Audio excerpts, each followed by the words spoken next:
This is the BBC. There are no programs on this channel at present. BBC Bangla এখন সন্ধ্যা 7:30 একটু পরেই শুনবেন সর্বশেষ বিশ্ব সংবাদ। আপনারা বিবিসি শুনছেন ঢাকায় FM 100, চট্টগ্রামে 88.8, রাজশাহীতে 88.8। আপনারা যেখানে আছেন বিবিসি আপনার সাথেই আছে।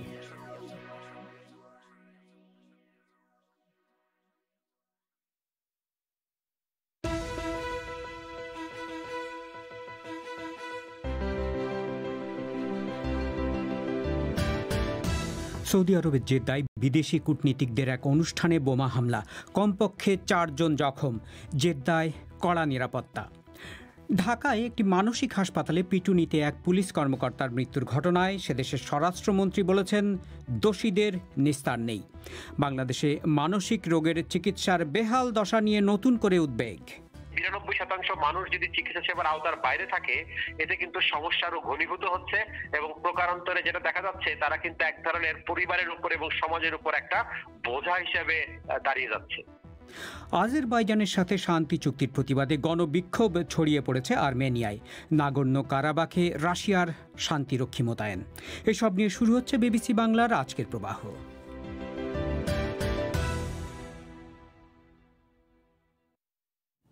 রেডিওর পাশাপাশি অনুষ্ঠান আপনারা লাইভ শুনতে পাচ্ছেন আমাদের ওয়েবসাইটে www.bbcbangla.com-এ। আজকের প্রবাহে আপনাদের স্বাগত জানাচ্ছি শাকিল আনোয়ার। সৌদি আরবের জেদ্দায় অমুসলিমদের একটি কবরস্থানে বিদেশি কূটনীতিকদের অংশগ্রহণে এক অনুষ্ঠান চলার সময় বোমা হামলা হয়েছে বলে খবর পাওয়া যাচ্ছে। ওই হামলায় কমপক্ষে 4 জন আহত হয়েছেন। ফরাসি পররাষ্ট্র মন্ত্রণালয় এই হামলার খবর দিয়েছে।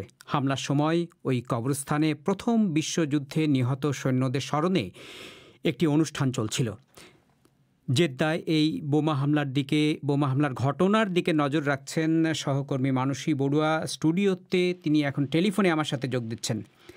মানসী, জেদ্দায় এই বোমা হামলা সম্পর্কে কতটুকু আমরা এখন পর্যন্ত জানতে পারছি? শাকিল, আসলে কিভাবে কি ঘটেছিল সে সম্পর্কে এখনো স্পষ্ট করে খুব একটা জানা যাচ্ছে না। আপনি যেমনটা বলছিলেন, হামলার সময় ওই কবরস্থানে প্রথম বিশ্বযুদ্ধে নিহত সৈন্যদের স্মরণে একটি অনুষ্ঠান চলছিল। সে সময় সেখানে একটি বোমা বিস্ফোরিত হয়। সৌদি আরবে কর্মরত একজন ফরাসি সাংবাদিক ক্ল্যারেন্স রড্রিগেজ, তিনি একটি টুইটে বলেছেন যে বোমা হামলার সময় সেখানে ফ্রান্স, ব্রিটেন এবং আয়ারল্যান্ডের কনসাল জেনারেলরা ছিলেন এবং সেদেশে বসবাসরত বেশ কিছু বিদেশি ওই অনুষ্ঠানে উপস্থিত ছিলেন। তিনি অনলাইনে কিছু ছবি পোস্ট করেছেন যা হামলার পর ঘটনাস্থলের বলে তিনি দাবি করছেন। এইসব ছবিতে দেখা যাচ্ছে দুটি পুষ্পস্তবকের পাশে মাটিতে ছোপ ছোপ রক্ত পড়ে রয়েছে, মাটিতে একজনকে চিকিৎসা দেওয়া হচ্ছে এমন ছবিও দেখা যাচ্ছে। তবে এইসব ছবি ঘটনাস্থলের কিনা সেটা নিরপেক্ষভাবে যাচাই করা যায়নি। ফ্রান্সের লা ফিগারো সংবাদপত্রের একজন সংবাদদাতা, তিনিও দূতাবাসের ওই বিস্ফোরণ সম্পর্কে টুইট করেছেন। তিনি আবার বলছেন যে অনুষ্ঠান চলার সময় সেখানে একটি গ্রেনেড ছোড়া হয়েছে এবং তার ভাষ্য মতে ঘটনায় অন্তত 12 জন আহত হয়েছে। কিন্তু ফরাসি পররাষ্ট্র মন্ত্রণালয় বলছে যে ওটি ঘরে তৈরি একটি বোমা ছিল। কিন্তু যেটা প্রথমেই বলছিলাম, এখনো স্পষ্টভাবে সব তথ্য জানা যায়নি। তো হামলার মোটিভ সম্পর্কে কিছু আমরা জানতে পারছি? গ্রিসের, আপনি প্রশ্নটা একবার করুন। মানে হামলার মোটিভ কি, কে এটা করে থাকতে পারে সেরকম কোনো ধারণা? কিছু সৌদি সরকারের পক্ষ থেকে এখনো কিছু বলা হয়নি। বস্তুত এই ঘটনা সম্পর্কেও তারা এখনো পর্যন্ত কোনো মন্তব্য করেননি। তবে জেদ্দায় নিরাপত্তা অবশ্যই বাড়ানো হয়েছে। যেটা বলা হচ্ছে, সবাই যেটা বলছেন সেটা হচ্ছে যে কিছুদিন আগে আপনি জানেন যে ফরাসি কনসুলেটের বাইরে একজন নিরাপত্তা রক্ষীকে ছুরি মারার একটি ঘটনা ঘটেছিল এবং সেই ঘটনার সঙ্গে অনেকে এটাকে বলছেন এটা সংশ্লিষ্ট হতে পারে। এবং আপনি যেটা জানেন যে শার্লি এবদোয় ইসলামের নবীর কার্টুন ছাপার পর এবং তার প্রতি ফরাসি প্রেসিডেন্ট ম্যাক্রন সমর্থনের প্রতিবাদে আরব আর মুসলিম দুনিয়ায় যেসব প্রতিবাদ হচ্ছে, অনেকে বলছেন এটা তার অংশ হতে পারে। জেদ্দায় নিরাপত্তা বাড়ানো হয়েছে এবং ফরাসি কনসুলেট থেকে জেদ্দায় যেসব ফরাসি থাকেন তাদের সর্বোচ্চ সতর্ক থাকতে বলা হয়েছে। আর ফরাসি পররাষ্ট্র মন্ত্রণালয় থেকে জেদ্দার এই ঘটনাকে কাপুরুষোচিত হামলা বলে বর্ণনা করে এর নিন্দা করা হয়েছে এবং দায়ী ব্যক্তিদের চিহ্নিত করার আর খুঁজে বের করার জন্য সৌদি কর্তৃপক্ষের প্রতি আহ্বান জানানো হয়েছে। মানুষী, আপনাকে ধন্যবাদ। নাগর্ণ কারাবাখ নিয়ে লড়াই বন্ধে আজারবাইজানের সাথে করা শান্তি চুক্তি নিয়ে ক্ষোভ ছড়িয়ে পড়েছে আর্মেনিয়ায়। সামরিক শাসনের মধ্যেই কোনো ধরনের জমায়েতের উপর নিষেধাজ্ঞা থাকলেও তার তোয়াক্কা না করে রাজধানী ইয়েরেভানের কেন্দ্রে আছে হাজার হাজার লোক জড়ো হয়ে স্লোগান দিতে থাকে। সে সময় প্রধানমন্ত্রী নিকোল পাশিনিয়ানকে বিশ্বাসঘাতক বলে লোকজন স্লোগান দিচ্ছে।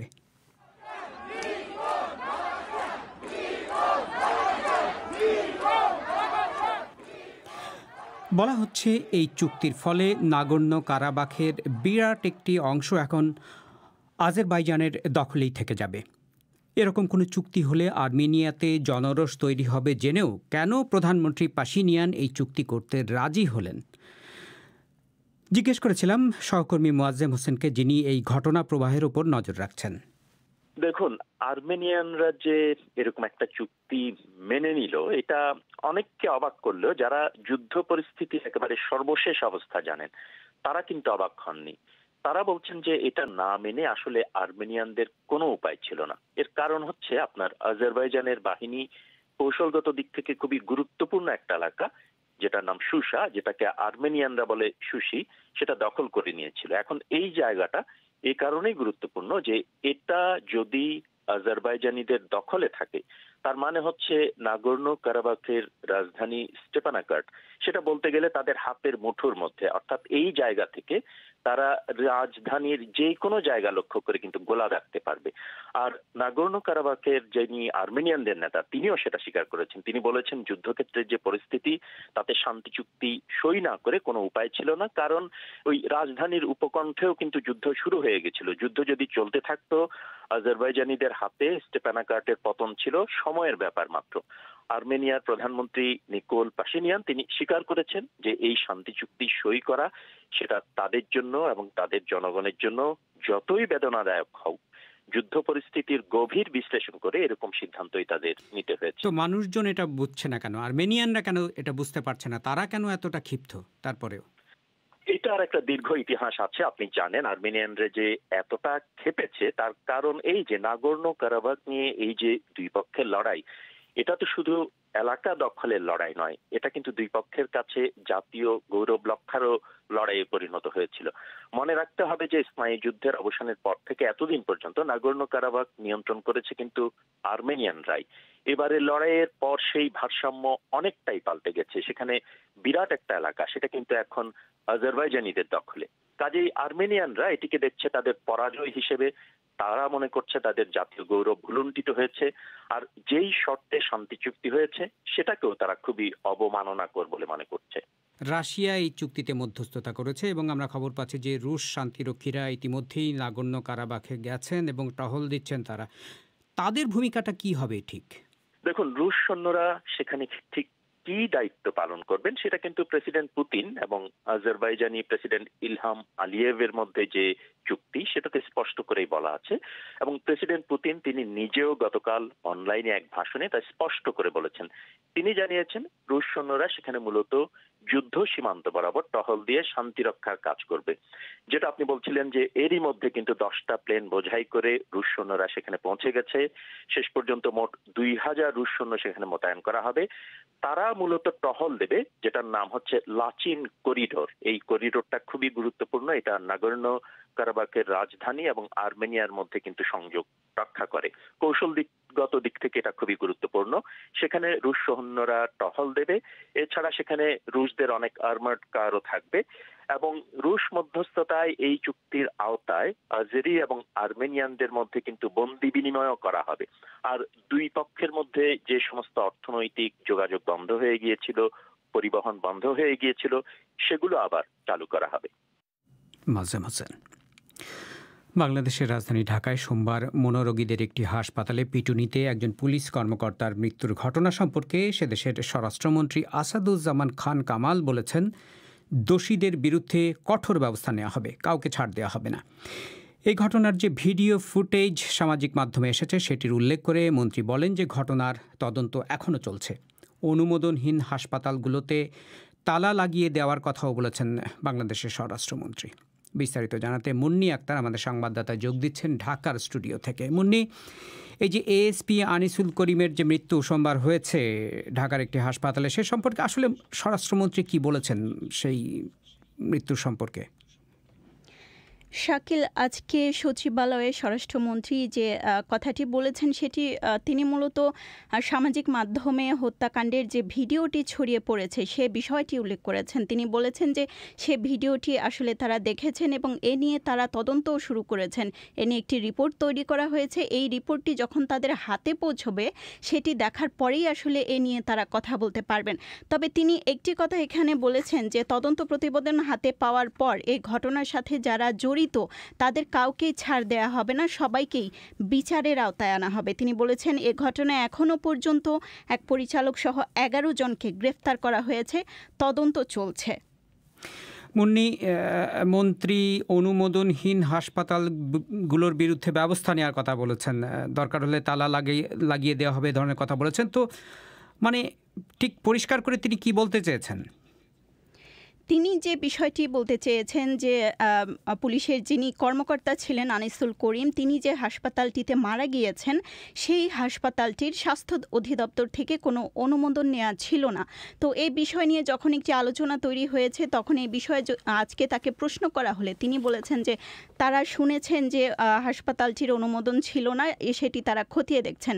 এ বিষয়ে স্বাস্থ্য মন্ত্রণালয় স্বরাষ্ট্র মন্ত্রণালয়কে একটি রিপোর্ট আদেশ পাঠিয়েছে, আদেশ না নির্দেশনা জানতে চেয়েছে। সেটি হচ্ছে যে স্বরাষ্ট্র মন্ত্রণালয়ের অধীনে আইনশৃঙ্খলা বাহিনী যদি অনুমোদনহীন কোনো হাসপাতালের বিষয়ে কোনো তথ্য জানতে পারে তাহলে সেটি যাতে তাৎক্ষণিকভাবে স্বাস্থ্য মন্ত্রণালয়কে জানানো হয়।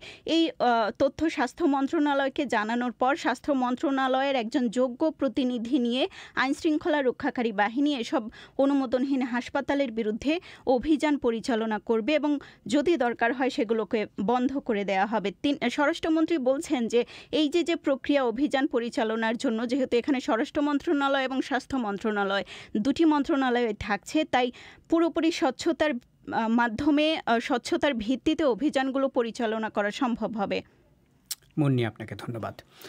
ঢাকার স্টুডিও থেকে বলছিলেন সংবাদদাতা মুন্নি আক্তার।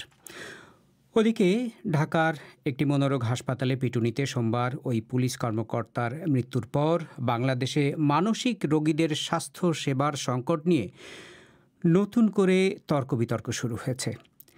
বাংলাদেশের জাতীয় মানসিক স্বাস্থ্য ইনস্টিটিউটের এক হিসাব অনুযায়ী বাংলাদেশে মানসিক স্বাস্থ্য সমস্যায় ভোগা 92% মানুষই কখনো স্বাস্থ্যসেবা নিতে যান না। বিশেষজ্ঞরা বলছেন সামাজিক ভীতি, স্বাস্থ্য সেবার অভাব এবং অসচেতনতাই এগুলোর প্রধান কারণ। ঢাকা থেকে মুন্নি আক্তারের রিপোর্ট। বর্তমানে এক সন্তানের মা নাসরুন নাহার বরাবরই প্রচণ্ড আত্মনির্ভরশীল আর চাপা স্বভাবের মানুষ। তবে হঠাৎ করেই 2017 সালে একবার আত্মহত্যার চেষ্টা করে বসেন তিনি। নাসরুন নাহার বলেন, এই ঘটনার আগে তার কাছের মানুষজন বুঝতেও পারেননি যে তিনি বিষণ্ণতার মতো মানসিক সমস্যায় ভুগছেন।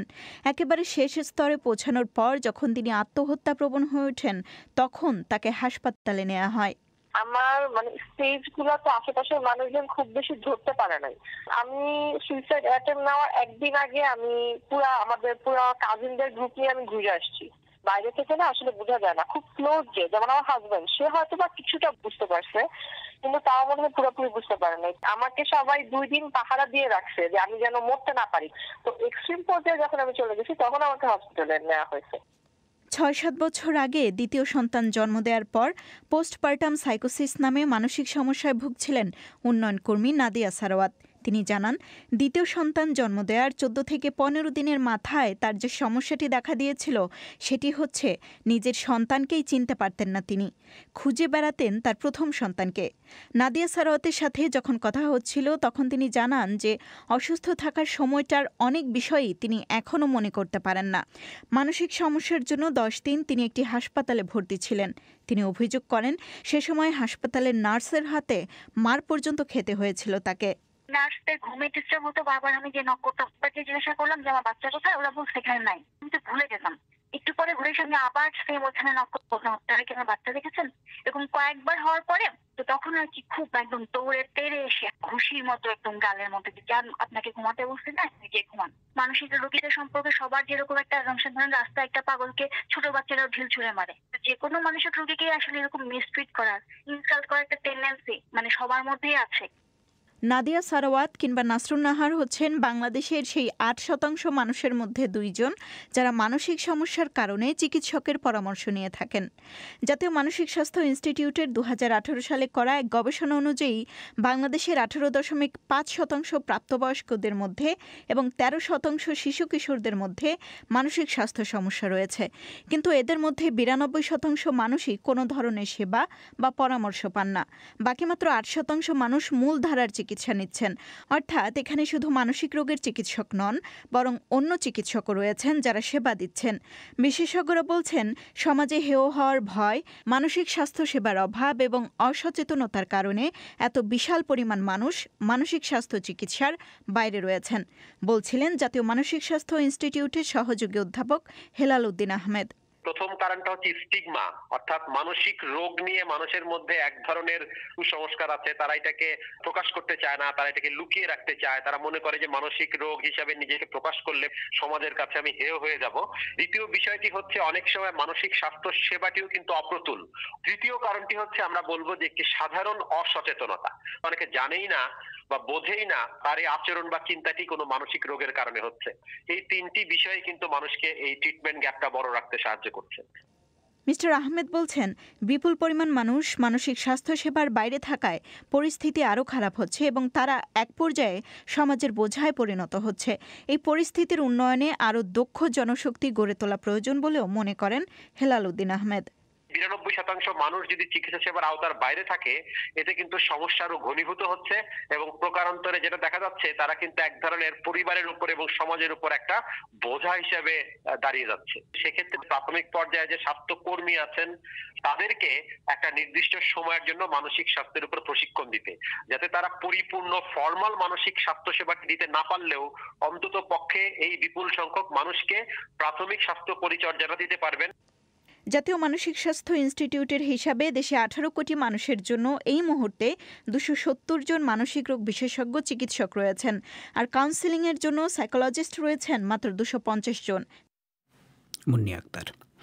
ভারতের হায়দ্রাবাদ ভিত্তিক মুসলিম রাজনৈতিক দল AIMIM বিহারের নির্বাচনে অভাবিত সাফল্য পাওয়ার পর ওই দলের নেতা আসাদুদ্দিন ওয়াইসির বিরুদ্ধে আবারও বিজেপিকে সুবিধে করে দেওয়ার অভিযোগ তোলা হচ্ছে। এ সম্পর্কে শুনবেন অনুষ্ঠানের কিছুক্ষণ পর। তার আগে সংক্ষিপ্ত বিশ্ব সংবাদ মানসী বড়ুয়ার কাছে। ফিলিপিন্সের সরকার যুক্তরাষ্ট্রের সাথে একটি প্রতিরক্ষা চুক্তি ৬ মাসের জন্য স্থগিত করেছে। এই চুক্তির আওতায় আমেরিকান সেনাবাহিনী সেদেশের সেনা মহড়ায় অংশ নিতে পারত।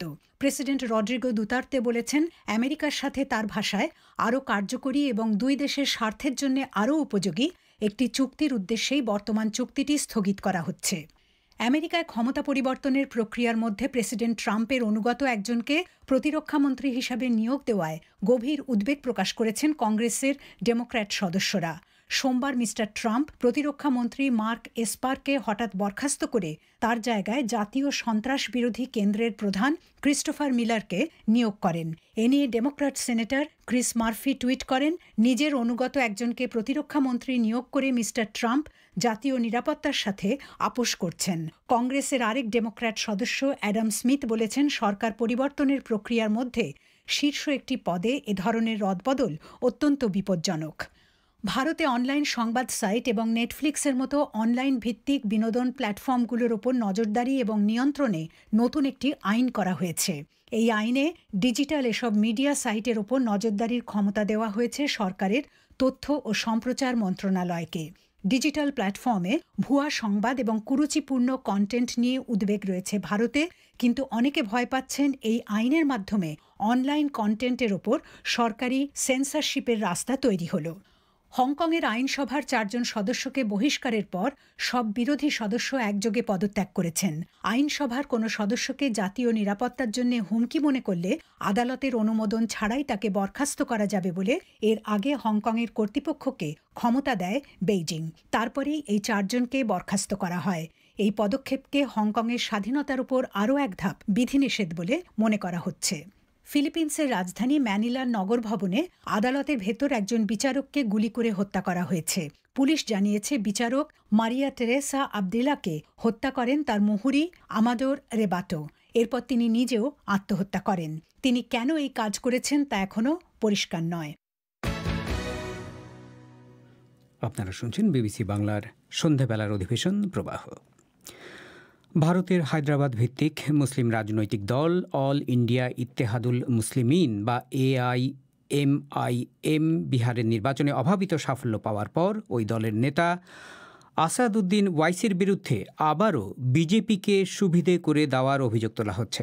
কংগ্রেসের নেতারা সরাসরি বলেছেন যে ওয়াইসির দল মুসলিম ভোট কেটেছে বলেই বিজেপি বিহারে আবার ক্ষমতায় আসতে পারল। আসাদুদ্দিন ওয়াইসি বিবিসির কাছে অবশ্য এই অভিযোগ জোরালোভাবে অস্বীকার করেছেন এবং বলেছেন যে ভারতীয় মুসলিমরা তাকে বিজেপির উপযুক্ত জবাব হিসেবে দেখছেন বলেই বিভিন্ন রাজ্যে তার দলকেই তারা বেছে নিচ্ছেন। মহারাষ্ট্র এবং বিহারের পর তার পরবর্তী নিশানা যে পশ্চিমবঙ্গ, সেটাও তিনি স্পষ্ট করে দিয়েছেন। দিল্লি থেকে আরও জানাচ্ছেন শুভজ্যোতি ঘোষ। ৯৩ বছরের পুরনো রাজনৈতিক দল মজলিস-ই ইত্তেহাদুল মুসলিমিনের প্রভাব মাত্র বছর কয়েক আগেও হায়দ্রাবাদ শহরের গণ্ডির মধ্যেই সীমাবদ্ধ ছিল, কিন্তু এখন মহারাষ্ট্র থেকেও তাদের নির্বাচিত এমপি ও এমএলএরা আছেন। গতরাতে বিহার বিধানসভাতেও তাদের নতুন ৫ জন বিধায়ক যুক্ত হলেন। দলনেতা আসাদুদ্দিন ওয়াইসি যেভাবে দেশের নতুন নতুন প্রান্তে জমি পাচ্ছেন, তাতে তাঁকে অনেকেই ভারতীয় মুসলিম সমাজের উদীয়মান মুখ হিসেবে দেখছেন, কিন্তু কংগ্রেস তাকে দিচ্ছে ভোট কাটুয়ার তকমা। Yeah, he is emerging and people are also accepting, but they are very contesting narrative about this because he's always, sort of aligned with the BJP. হায়দ্রাবাদের রাজনৈতিক বিশ্লেষক অধ্যাপক শাহিদ মেও বিবিসিকে বলছিলেন, এটা ঠিকই যে ওয়াইসি খুব দ্রুত উঠে আসছেন ও মানুষ তাকে নানা জায়গায় গ্রহণও করছে, তবে তাকে নিয়ে নানা বিপরীতমুখী ন্যারেটিভও আছে। অনেকেই তাকে বিজেপির বি টিম হিসেবে দেখেন, কারণ এখনও ভারতীয় মুসলিম সমাজের বেশিরভাগ ভোট কংগ্রেস বা সেই জোটের দলগুলোই পায়, কিন্তু ওয়াইসি সেই ভোট কেটে বিজেপিরই সুবিধা করে দিচ্ছেন বলে তাদের অভিযোগ। এখন নতুন নতুন রাজ্যে তার আবেদন কতটা স্থায়ী হয় সেটা দেখার বিষয়, কিন্তু এখানে অন্তত নানা সেবামূলক কাজকর্ম, ত্রাণ ইত্যাদির সুবাদে বলা যেতে পারে হায়দ্রাবাদ মানেই ওয়াইসি, ওয়াইসি মানেই হায়দ্রাবাদ। বিহারে যেমন এই প্রথমবারের মতো ভোটে লড়ল ওয়াইসির দল, আর মুসলিম অধ্যুষিত সীমাঞ্চল ও আশেপাশে ২০টি আসনে প্রার্থী দিয়ে ৫টি জিতে নিয়েছে তারা, এবং আরজেডি কংগ্রেসকে হারিয়ে দিয়েছে আরো বহু আসনে। এক লিডার উসি ওয়াক্ত वो लीडर का पहचान कहलाता है जो लोग उनके पीछे खड़े हैं। जैसे मैंने बोला था क्रिमिनल बैकग्राउंड नहीं होना चाहिए। পূর্ণিয়া কাটিহার অঞ্চলের মুসলিম তরুণ তরুণীরাও বিবিসিকে বলছিলেন, ওয়াইসির মতো বলিষ্ঠ একজন নেতা যার কোনো অপরাধের ইতিহাসও নেই তাদেরকে আকৃষ্ট করেছেন। তবে বিভিন্ন বিষয়ে তার বিতর্কিত বয়ান নিয়েও অনেক মুসলিম আবার সন্দিগ্ধ।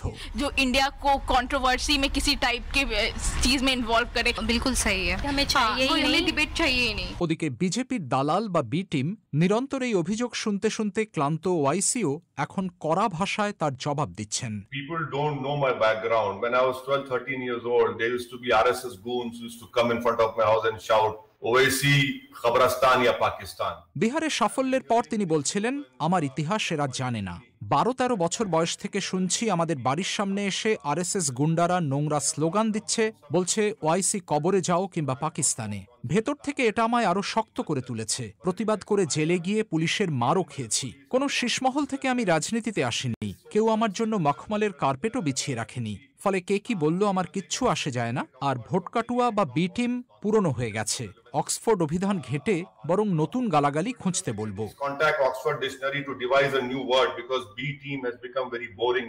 ওয়াইসির পরবর্তী নিশানা পশ্চিমবঙ্গে মাস ৬ পরের নির্বাচন, কিন্তু রাজ্যের প্রধানত বাংলাভাষী মুসলিমদের মধ্যে তাঁর আবেদন কতটা হবে তা নিয়ে সন্দিহান কলকাতার সমাজ বিশ্লেষক শাওনি শাবনাম।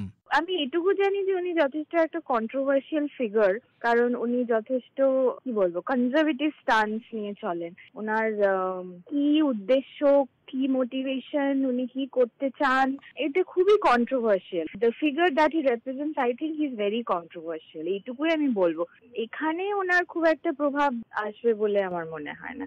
ওনার মেনলি তো উনি তো হায়দ্রাবাদ থেকে, ওয়েস্টার্ন রিজনটাতেও হয়তো খানিকটা ইনফ্লুয়েন্স ওনার হয়েছে, কিন্তু আমার মনে হয় না কলকাতায় অ্যাটলিস্ট উর্দুভাষী মুসলিম তো আছেনই। এখন তারা কতটা প্রভাবিত হবে আমি ঠিক বলতে পারছি না আর কি। কিন্তু ওভারঅল পপুলেশন যদি বলেন তাহলে আমার মনে হয় না খুব একটা প্রভাব উনি ফেলতে পারবেন বলে এখানে। তবে পশ্চিমবঙ্গে মুসলিম ভোটে ভাগ বসিয়ে ওআইসি তার ক্ষমতায় ফেরার রাস্তা কঠিন করে তুলবেন কিনা সে বিষয়টা তৃণমূল কংগ্রেসের নেত্রী মমতা ব্যানার্জিকে অবশ্যই দুশ্চিন্তায় রেখেছে। শুভজ্যোতি ঘোষ তার রিপোর্টে শুনছিলেন যে মহারাষ্ট্র এবং বিহারের পর তার পরবর্তী নিশানা যে পশ্চিমবঙ্গ সেটা স্পষ্ট করে দিয়েছেন আসাদুদ্দিন ওয়াইসি। এ সম্পর্কে বিস্তারিত শুনবেন আমাদের রাতের অধিবেশন পরিক্রমায়। বাংলাদেশে আজ ফেসবুকে মানুষজন কী কী বিষয় নিয়ে প্রধানত কথা বলছেন, আফরোজা নীলা এবং ফয়সাল তিতুমির। ধন্যবাদ শাকিল। সামাজিক মাধ্যমে আজ বেশ কয়েকটি বিষয় আলোচনায় আছে, সেগুলো জানিয়ে দিতে হাজির হয়েছি আমি আফরোজা নীলা। আর সঙ্গে আছি আমি ফয়সাল তিতুমির। আজকে কিন্তু নীলা সাকিব আল হাসান আবারও আলোচনায় উঠে এসেছেন একটা খবর নিয়ে, সেটি হচ্ছে ফিটনেস পরীক্ষায় সবার সেরা Shakib.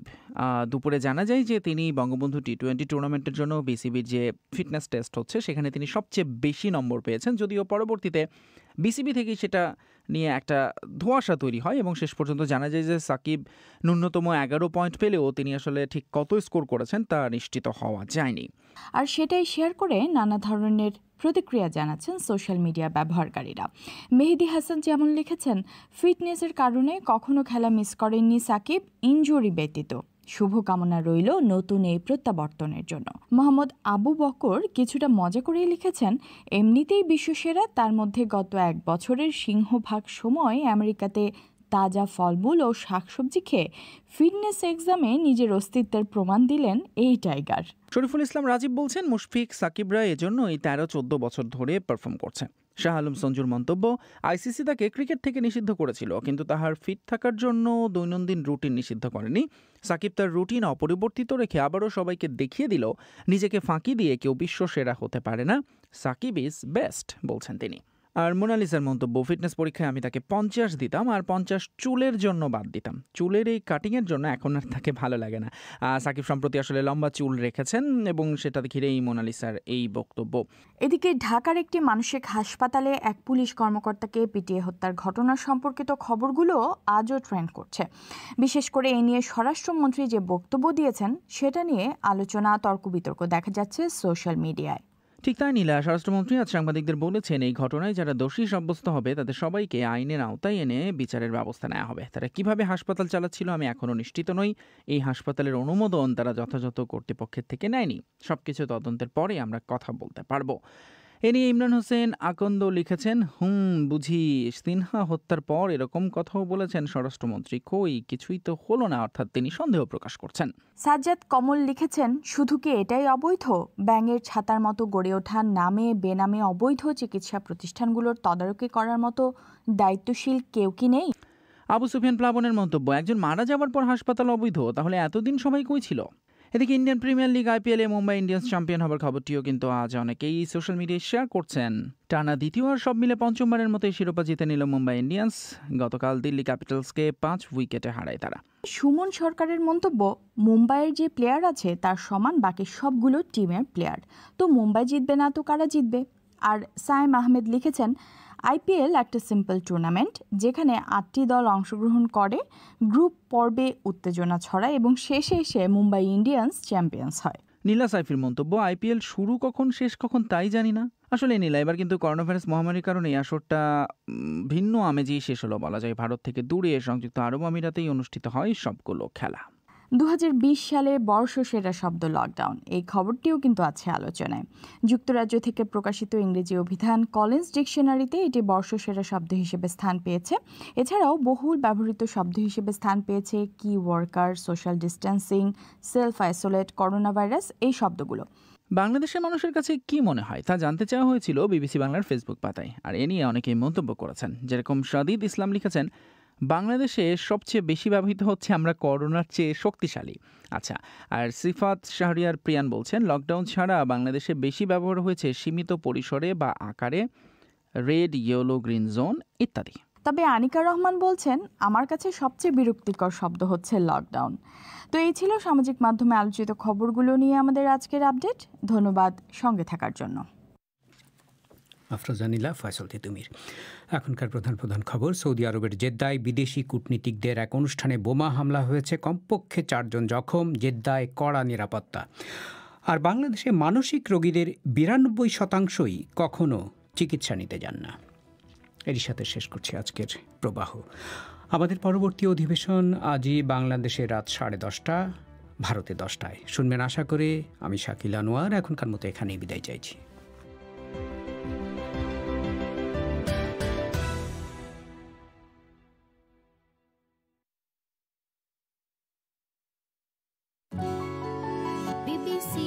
This is the BBC.